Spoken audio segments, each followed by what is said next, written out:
안녕하세요, 이서블입니다. 오늘은 회사원 A 헌정 방송입니다. 회사원 A분이 2020년 하반기 삶의 질 상승템 뭐 이런 식의 멘트를 해주셔가지고 제가 한번 따라해 보도록 하겠습니다. 사실 제가 잘 못해갖고 해봅시다. 오우 쎄. 너무 싫어. 팁이 이렇게 각도가 있어가지고 바르기는 굉장히 좋게 돼 있네요. 저는 이제 바르면서 무슨 생각을 했냐면 유리알 광택 보여주세요. 안돼! 우리 PD, 담당 PD가 지금 현타가 와가지고 네, 오늘 이렇게 가보도록 하겠습니다. 일단 시작할게요. 괜한 짓을 한 건가? 라는 생각이 들면서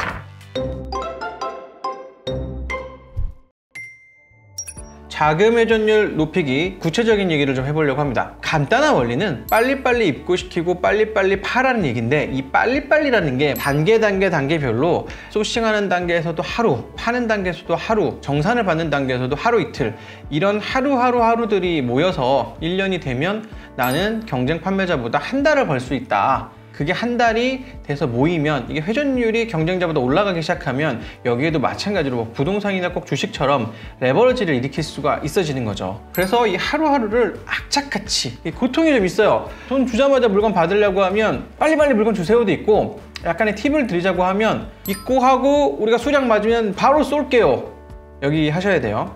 근데 주의하셔야 될 게 있는데, 줄 돈은 최대한 늦게, 받을 돈은 빨리, 이렇게 하면 자금 회전율 높일 수 있는 거 아니야? 네, 절대 아닙니다. 그렇게 하시면 안 됩니다. 줄 돈은 제대로 주는 날짜에, 받을 돈은 최대한 빨리는 맞아요. 그래서 물건은 먼저 입금하고 받는 건 좀 리스크가 있어요. 무슨 리스크가 있냐면, 그분이 물건을 안 준다는 얘기가 아니야. 돈을 받았으니까 그분의 마음에 여유가 생겨가지고 하루 이틀 늦게 입고되는 게 아주 큰 리스크다. 이 이틀이 굉장히 중요하다. 그리고 우리가 우리 고객에게 호감을 일으킨 다음에 최대한 빨리 물건을 받으셨고 만족하셨으면 구매 결정을 부탁드리겠습니다. 이렇게 하는 게 중요하고, 결론적으로 유통업은 스피드 게임이다. 그런데 너무 쉽게 얘기를 했잖아요. 제 얘기만 듣고 나면은 물건 빨리빨리 사고 빨리빨리 팔고 하면은 금방 부자가 될 수 있을 것 같아. 세상이 그렇게 녹록지가 않죠. 그래서 제가 고민을 해봤어요. 나에게 어떤 위기가 있었나? 스피드를 빨리빨리 하는 거 저는 열심히 할 수 있다고 생각했는데, 물건이 빨리빨리 팔려야 빨리빨리 사올 거 아닙니까? 안 팔리는 거예요. 이때 어떻게 해야 되는지 오늘 말씀을 좀 드리고 가요. 플랜 B가 필요하다는 얘기인데, 자, 플랜 B를 숫자로 좀 풀어볼게요. 1000만 원을 가지고 구매를 했어요. 그래서 우리는 이걸로 매출을 1300만 원을 하려고 했는데, 이게 우리 전략이었어요. 그렇게 해서 연간 6회전을 달려보자. 그렇게 하면 우리는 매출을 뭐 한 2억 할 수 있을 거야, 이런 전략이었던 거죠. 그러면 이 6회전이라고 하는 건 창고에 물건이 평균적으로 있는 날짜는 2달인 거예요. 그러면 실제로는 어떻게 되냐면, 제일 먼저 팔리는 애랑 제일 늦게 나가는 애가 있을 거 아니에요. 이게 평균 2달이니까 실제로는 다 팔리는 데는 4개월이 걸리는 거예요. 여기까지 이해하셨나요? 오케이. 넘어가면 120일 동안 다 팔리는 거잖아요. 그리고 우리가 계산하기 좋게 개당 10,000원에 매입을 했다고 가정을 합시다. 그럼 1000개예요. 그럼 1000개를 한 달에 한 250개쯤 팔면 맞을 겁니다. 근데 여기서 우리 또 계산하기 쉽게 하루에 한 10개쯤 팔면 우리가 생각하는 목표에 다가갈 수 있겠구나, 이렇게 생각하시면 쉬운 거죠. 이제 그러면 그 다음부터는 계산이 되기 시작하는 거죠. 2주 동안 물건을 팔아왔어. 근데 2주 동안 팔아봤으니까 2주는 14일인 거잖아요. 한 30-40개 팔렸어. 그럼 정상적인 속도를 갖고 있는 거예요. 그러면 조금 더 욕심을 내볼 수 있는 건데, 세상이 그렇게 녹록치 않으니까 보통 어떻게 되냐면 2주를 팔았어. 한 50개도 안 팔리는 거예요. 이러면 행복회로를 굴리시는 분들이 계세요. 그러면 이거를 2주 또 한 달이면 100개를 파니까 7-8개월 동안 팔면 되겠네? 이러면 안 된다는 거예요. 그러면 제가 예전에 했던 것처럼 재고회전율 3회전 하면서 자본금 1000만 원으로 시작해서 연말에 남아있는 돈은 얼마다? 한 850만 원. 네, 이런 상태가 되게 됩니다. 그때는 1억으로 했었죠. 1억으로 했는데 연말까지 기껏 열심히 가보면은 1년 동안 쎄 빠지게 고생하고 잔고에는 9천만 원 남아있는 1년 동안 1000만 원 적자된 상태가 될 거다. 그런데 이렇게 안 팔리는 경우에 우리가 뭘 해야 되냐면 컨텐츠랑 노출을 점검을 해봐야 돼요. 동일한 상품을 파는 컨텐츠 중에서 우리가 기억될 만한 요소가 뭐가 있나, 왜냐면 우린 유통업을 가정했으니까 우리만 파는 유니크한 나만의 브랜드 제품 이런 게 아니에요. 이 나랑 똑같은 상품을 A 판매자도 팔고 있고 심지어 Z 판매자까지 한 30명이면 참 다행이고요. 한 400명이 팔고 있을 겁니다. 그 중에 내가 어느 정도 경쟁력 있는 컨텐츠를 갖고 있냐를 먼저 잠깐 점검을 해봐야 되는 거예요. 그 다음에 노출 경쟁력. 지익쇼핑 블로그, 인스타그램, 카페에 대해서 적절히 노출되고 있는가? 최선을 다했다고 치고 여기도 넘어갈게요. 이거 지금 개선할 수 있는 게 아니에요. 이거 먼저 점검하는 게 순서이긴 한데 우린 뭘 해야 된다면 이걸 했다고 치고 결론부터 말씀드리면 손실을 인정하고 이걸 다 팔아내야 되는 걸 시작을 하는 거죠. 근데 이걸 다 팔아내면 되게 쉽게 생각하시는 분들이 있어요. 이렇게 쉽게 생각하는 거죠. 그리고 최저가보다 100원이나 뭐 많이는 500원만 싸게 팔면은 잘 팔리지 않을까요? 이렇게 생각하죠. 근데 일단 결론, 이거 답이 아니에요. 최저가는 맞춰야 되는 대상이지 내가 갱신해야 되는 대상은 아니에요.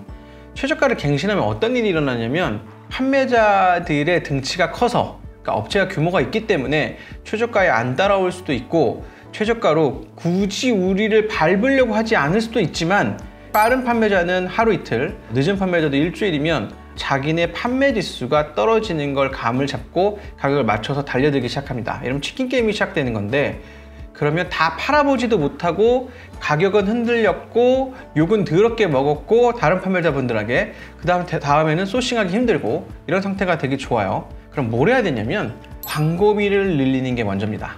온라인 판매는 노출량 곱하기 전환율 이렇게 해서 판매량이 결정이 되는 거예요. 그냥 잘 팔리는 상품, 그래 내가 블로그도 열심히 좀 해보고 인스타도 해보고 유튜브도 좀 해보고 했는데 그래도 판매 속도가 안 나왔단 말이에요. 그래서 지금 떨이를 들어가는 거니까 그때 뭐 해야 되냐면 네이버 파워링크 광고, 지익쇼핑 광고에서 노출 구자를 잡으셔야 되는 거죠. 최저가를 어떤 사람은 갱신해도 되는지 말씀을 드릴게요.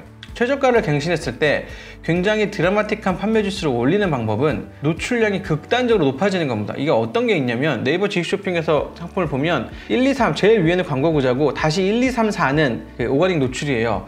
근데 이 페이지로 가면 내가 5번째 판매자야. 우리가 5등 하고 있었어. 근데 100원 빼갖고 4등으로 바뀌면 아주 큰 의미가 있어요. 이렇게 일면 노출이 됐을 때 혹은 우리가 2등이나 3등 하고 있었는데 1위로 올릴 때 아니면 네이버 판매에는 럭2 뭐 이런 거 있어요. 네이버 쪽과 혹은 이 지쇼핑 쪽과 협의를 해가지고 메인 광고 구자 혹은 노출 구자라고 그래요. 이렇게 그 쇼핑 탭 갔을 때 빵 하고 뜨는 탭을 주세요. 그러면 제가 최저가를 맞추겠습니다. 이런 딜들이 일어나거든요. 이랬을 때는 큰 의미가 있습니다. 이서블님은 처음 사업을 시작하셨을 때 몇 번째에서 이제 좀 이익을 보기 시작하셨나요? 처음부터요. 잠깐만요. 이거 좀 농담반이라기보다 말씀드리면 제가 이커머스는 유통업이라고 말씀드렸는데 그 전에 뭘 경험해보면 도움이 좋다라고 말씀드렸냐면 위탁 판매라는 걸 말씀드렸잖아요. 위탁 판매는 뭐냐면 그림만 올려놓고 물건이 팔리면 거기서 소싱해서 갖다 드리는 거잖아요. 이게 이제 어떤 데에서 장점이 있냐면 여기에서 아이디어를 얻을 수가 있어요. 그러니까 내가 이걸 많이 팔 수는 없지만 위탁 판매는 어차피 그림만 올려놓는 거니까 우리가 수백 개에서 수천 개의 상품도 핸들링 하는데 보통 수천 개까지는 안 하고 한 300개, 500개씩 이렇게 올려놓기 시작한단 말이에요. 그러면 데이터가 나름대로 나오기 시작해요. 네이버 스마트 스토어든 카페24든 데이터들이 나오기 시작하는데 어떤 데이터가 나오냐면 어떤 상세 페이지에서 외부 유입이 일어났는지, 랜딩이 있었는지, 전환이 됐는지 나오는데 여기에서 아이디어를 얻어서 이런 거에 관심이 있는데 많이 들어왔는데 안 산 상품이 있어요. 그러면 왜 안 산 거지? 보면 내가 다른 판매자보다 비싸구나, 아니면 내 상세 페이지의 때깔이 구리구나 라는 걸 보면서 이 전환율을 개선해 나가고 그 다음 탭으로 내가 상품을 사입하기 시작하는 거죠. 그래서 아직 자본이 작은데 모든 걸 내가 사입하겠다고 하면 안 되고 이 두 가지를 병행하셔야 되는 겁니다. 물론 저도 그렇게 병행을 했고 돈을 그렇게 해서 500, 900, 800, 700, 600 이건 심지어 자본금이잖아요. 내가 먹고 숨 쉬는 비용은 하나도 안 들어간 거란 말이에요. 그렇게 하시면 안 되는 거죠. 제가 아까 드린 팁을 한번 정리하고 갈게요. 다른 판매자를 자극하지 마세요. 다른 판매자를 자극하는 건 굉장히 큰 위협이 됩니다. 가격으로 최저가를 갱신해서 내가 판매를 하면 순간적으로 오늘은 판매량이 늘어날 수 있는데 내일은 훅 꺼져요. 그리고 밟힙니다. 이런 식으로 나는 최저가로 물건을 팔아보겠어라고 며칠 하고 몇 달 하고 사라지는 판매자를 너무 많이 봤기 때문에 이 업계의 생리가 최저가를 갱신하는 게 아니라 광고를 잘하고 노출을 잘하는 거라고 말씀을 드리는 거예요. 그러면 아까 우리가 안 팔리는 상품을 판 거잖아요. 우리는 육회전하는 것 중에서 한 회전을 까먹긴 했어요. 그치만 다시 900만 원이 우리 손에 들어왔잖아요. 그러면 5번의 판매를 더 할 수 있어지는 거예요. 그리고 이번 판매에서 뭘 보셨을 거냐면 노출이 판매에 어떻게 영향을 주시는지를 학습을 했을 거예요. 이 상품에 한해서. 이게 굉장히 중요한 자산으로 남게 되는 겁니다. 그러니까 이번 판은 나가리가 났어. 이번 판은 나가리가 났지만 다음 판에서는 더 경쟁력 있는 상품을 찾는 게 우리 일이 되는 거죠. 이 일을 꾸준하게 해 나가시는 거예요. 이걸 계속 하는 걸 뭐라고 한다? 회사 MD가 하는 일이겠죠. 근데 지금 대표님 혼자밖에 없다면 내가 회사의 MD이기도 하고 회사의 자금 담당이기도 해. 두 개를 내 머릿속에 다 넣고 이걸 계속 돌려 나가시는 거죠. 그래서 다른 판매자보다 빨리 움직이는 게 키고, 이런 상품에서 추천드리고 싶은 건 시즌 상품, 그 다음에 시즌 식품, 그리고 선물하기 좋은 상품, 이런 가벼운 카테고리, 그 다음에 비추천 상품. 1위 판매자가 압도적으로 리뷰 수가 많아가지고 비비기 힘든 경우, 이런 경우는 그냥 포기하는 게 낫다고 생각합니다. 경쟁자가 너무 잘하고 있는 시장에 굳이 들어가서 거기서 헤매려고 하지 마세요. 경쟁자가 만만해야 우리가 성장하기 좋습니다. 네, 이번 시간은 여기서 맞춰보도록 할게요. 굉장히 오늘 부담스럽네요. 왜냐면 이 스태프들 다 웃고 있어, 이거 발랐더니. 하여튼 노력하는 이서블입니다. 구독, 좋아요 부탁드리겠습니다.